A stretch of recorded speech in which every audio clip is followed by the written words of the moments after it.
Persatuan Kelompok Operasi Nelayan Pintar se-Aceh mendukung penuh Polri terhadap penangkapan para pelaku hoaks, baik kelompok MTA maupun kelompok lainnya yang dapat memecah belah persatuan dan kesatuan bangsa.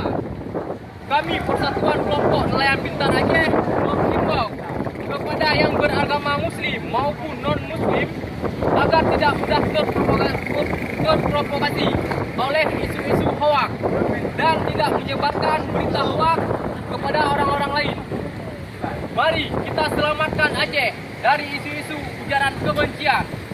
Mari kita wujudkan masyarakat yang aman, damai, bermartabat, maju, sejahtera, dan islami dari Provinsi Nangro Aceh Darussalam.